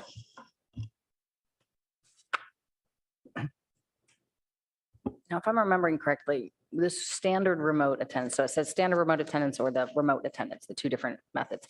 If I'm remembering correctly, the standard remote attendance is the one where if you're at a hotel, you have to post a notice on your door of your hotel room and invite people to come into your hotel room. Correct.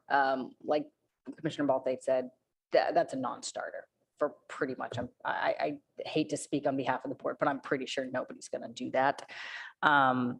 If I also remember, we were trying to make sure that this was sort of a fair way to get absences in and to encourage attendance remotely versus just saying, I'm sick, I'm out, right? That the hope would be that if you are not available physically, that you could at least be available intellectually, right, via Zoom.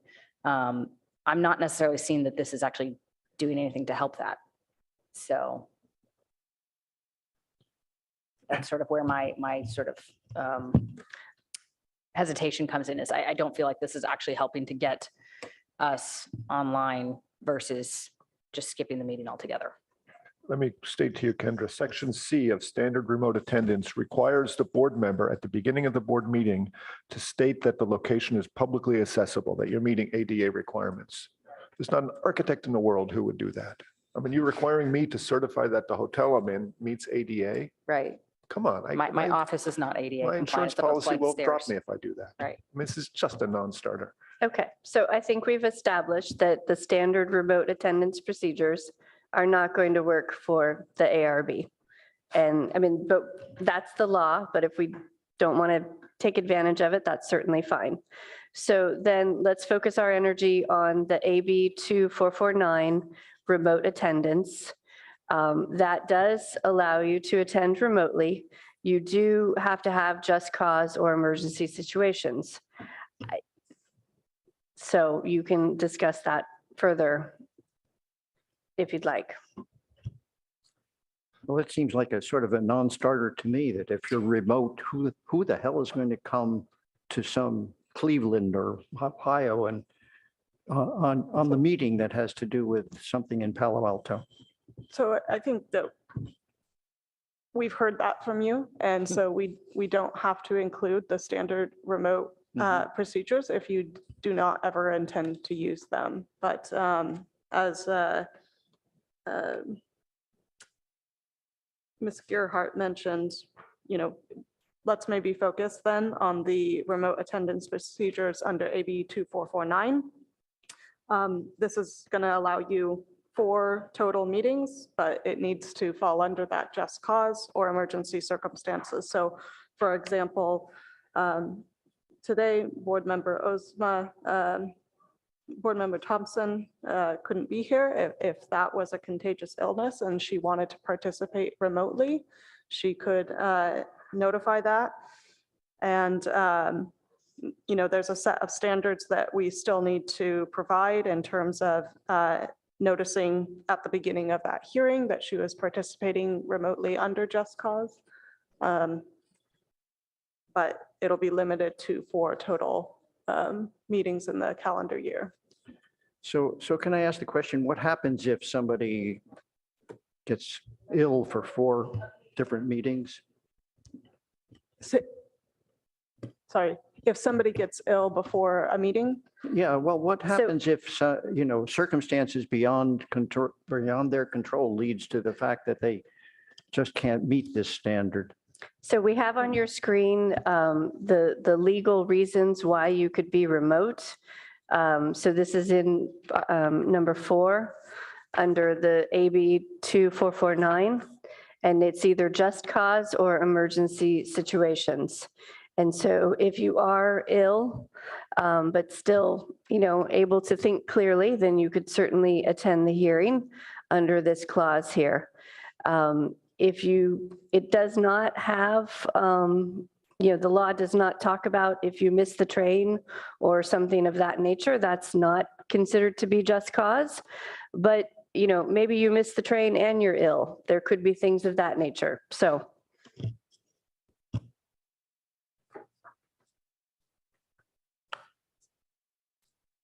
In my notes for this, as I went through this last night, my conclusion was that I would really like to be able to say to board members, you could miss, say, up to 3 meetings, essentially for just cause, emergency circumstance, or something similar to that on your own discretion.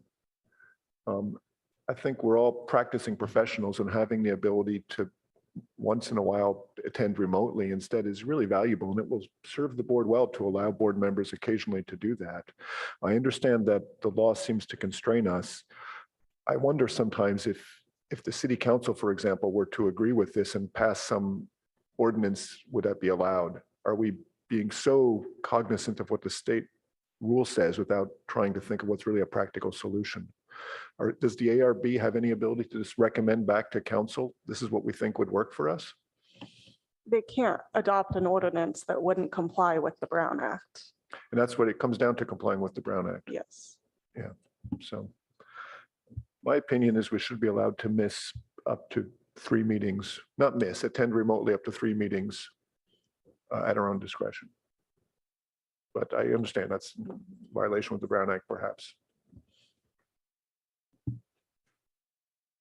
But Maybe this is one of those kind of rulings that you simply pass it and move on. Don't make a lot of fuss about it. why does it need to be in the bylaws then? It's already a state law. What's the purpose of us putting it in bylaws? Because the Brown Act asks for it to be there. Does the bylaws say we have to follow the Brown Act? We can ask the attorney if there's a different way to convey the details. But I think we certainly want to put in the bylaws, that people can miss up to 4 meetings for just cause or emergency situations in accordance with, AB 2449. We want to at least have at least one sentence, related to that. Sure, whatever the staff thinks is right, I'll be able to support. But I think it's just too much as it's presented. Probably these kind of legal matters are always too much. So maybe we should just move on. I'm sorry, David, but there's nothing in the bylaws that says we have to follow the Brown Act. The Brown Act is a state law that we have to follow because we follow state law. The purpose of the bylaws is not to say follow state law. It's to establish procedures for running our board. If we don't intend to do anything different than the state law, why does it need to be here whatsoever? So I move that we request the city attorney to revisit changes to the bylaws based on our comments. Fair enough. Second. So Could we take a vote on that? Did I hear a second? Second, yes, down there. I'll second then. Beat you to it, yeah. Vice Chair Balte, Yes. Board Member Chen,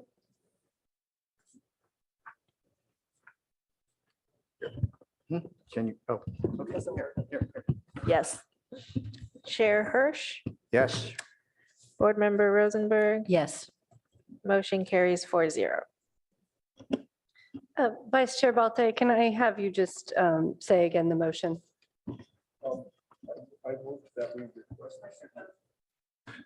I have moved and it's been voted that we request the city attorney to revise changes to our bylaws based on the comments that we've made.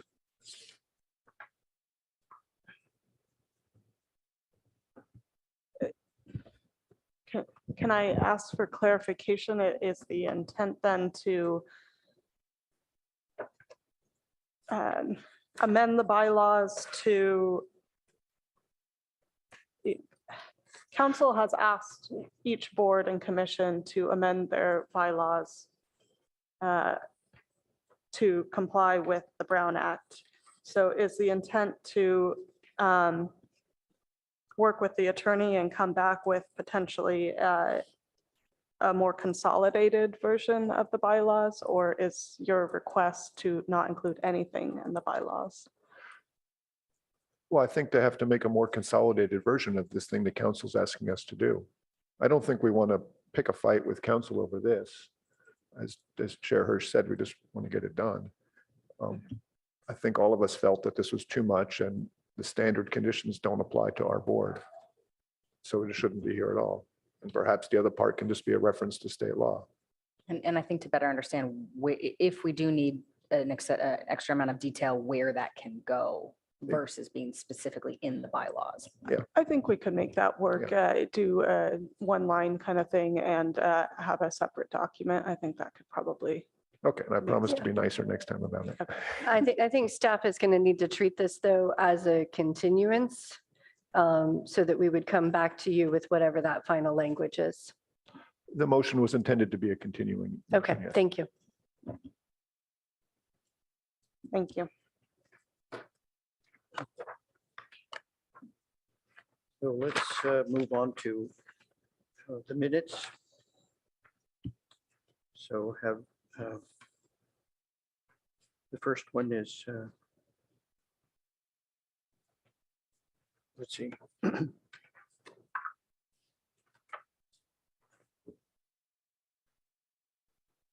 Attachment a December 15th meeting. Any comments on that meeting?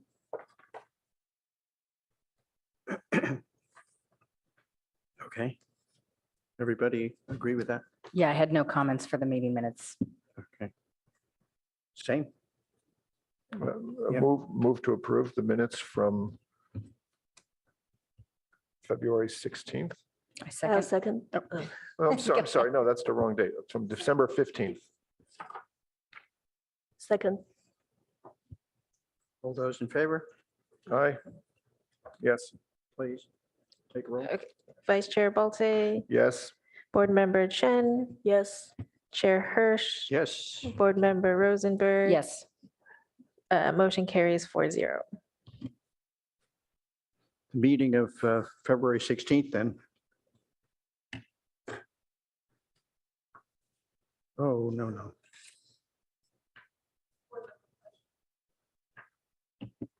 Sorry, I think we have board member questions, comments. I know I have a couple quick items. Board member Thompson is supposed to be on the ad hoc today and is absent due to illness. Can we possibly assign somebody else to the ad hoc items for today? I know Chair Hirsch is the other ad hoc committee member. Well, we have a project that was reviewed before our new members here, so we prefer to have, yes, he's agreed. Okay. Peter will do that. Thank you. And I just had a question about sizes of the plan set. I know Chair Hirsch has expressed to me that the smaller plan sets are a little bit harder to see. So we can certainly request larger plan sets. We just want to be clear with applicants about any plan sets that we're providing for the hearing. So I just wanted to ask if people are happy with the smaller plan sets. Chair Hirsch, if you would like to receive larger plan sets, we can certainly ask for that for all of our items. One plan set and smaller for other board members, however you see fit. Well, we could have a little bit of a discussion about it, but I find that, for example, reading for this particular review of the San Antonio Road project in plan set is difficult. Now, once it's up on the board here, maybe it's easier once we're in this meeting, but as we come to a particular situation that we're in here where we're doing a review of a project that's we've seen in bigger detail the first time around, I'm not entirely happy at the way it appears in the smaller set. Peter does agree. Can we agree that it would either be presented to us on the big screen in the ad hoc, or that we get a full set of drawings, or both possibly? It might- Or should we, when we get a project that's like this for review, should we get a full set at home, or wherever we review the project? So is there some comment about that? What do you feel? And Peter in particular, because this project is very big. Well, I've been bothered on occasion by the plans being too small. Traditionally, what we've done is allowed board members to request a full-size set. And the onus is on the board member to notify staff that that's what you need or want. I've become more comfortable with the smaller sets because it's all available digitally. And my life is in front of a screen now. And I'm cognizant of not wanting to waste paper, and it clutters up my office having all these plan sets. So I think it's fair to say that board members can ask for larger sets if they want. What might make sense is to let applicants know that when they take a full-size set of drawings and reduce it, and they've already made their elevations very tight, you can't really read it, and it's not to their advantage. Does that answer what you're asking, David? Remember with Win Firth, she always wanted large drawing sets. And so she just asked for them and they would give her these big piles of drawings. Jody would. So, and we had also started with when she made a very good comment that even at the reduced size, the notes on the plans should still be legible. And so architects do have to make some sort of adjustments to make that happen. So we've tried to let, applicants know that over time. I would, But I think you're right, is that, this is something that we can just sort of take offline.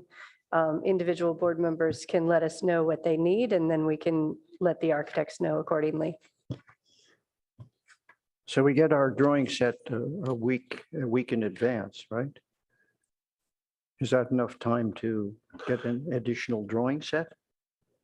Well, I think it's fair for a board member just to let the staff know on a regular basis, I want larger scale or smaller scale drawings. So, I mean, the drawings are printed out at least a month in advance, I'm sure. And the applicant would need time. Mhm. But I know as an applicant, if that's what they say to do, I just do that. It's not a big deal. The print shop makes them. I know staff tells me that sometimes my reduced drawings don't work because they're too illegible. And usually that's a staff rejection of our drawings. We have to fix it. I hope that's what happens. And I would gently also argue that, you know, in the past, 15 years of working in this industry, we've always had to be aware that your plans will end up at half size at some point. It's nothing new. Like there's nobody's surprised that the drawings need to be legible at a half size print. 8.5 by 11, okay, yeah, that's a little bit onerous, but half size sets, they should always be legible. That's just sort of standard issue, at least as far as any firm that I've ever worked at. And that also being said, I prefer the small size. I like to be able to take notes on them. I like to have them on the desk with me here. It is very helpful to see them on the large screen, but for me personally, I think the small size sets work great. They save paper, everything is available digitally. I think that if David, for example, if we know that you're going to always want the big size set, they just plan for that and they drop off a big size set to you. And, for the rest of us as needed, we can just ping and say, we need a big size set for this specific project. Do you have a comment? Yeah, I think it's fine. Just keep it flexible. Flexible? Yeah. Okay, so each board member will request what they Sure. want specifically. I would also, sorry, Peter, I would also say that, maybe we do place a little bit more emphasis when we're talking to the applicant to say, these will be viewed at half size. If you need to add, zoom in sheets or extra sheets, because this isn't a construction document set. This is a ARB review plan set, right? So as long as they're aware of that, they can tailor it accordingly. Just knowing that it's half size set for them, I think should solve a lot of the problems. Okay, thank you. that's how we'll resolve individually between board members and staff on each project.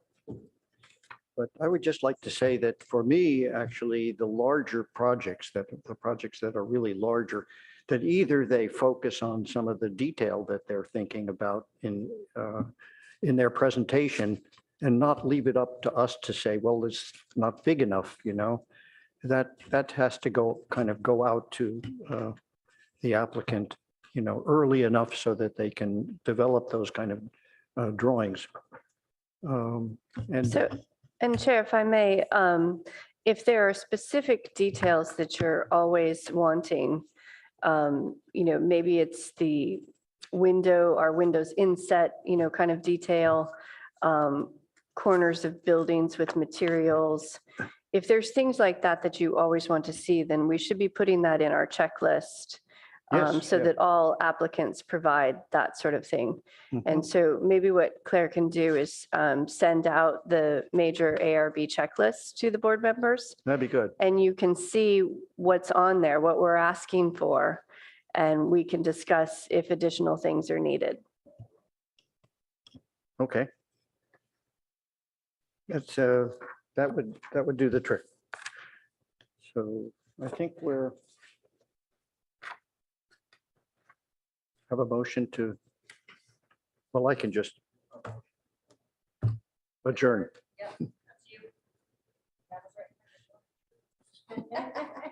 We can adjourn.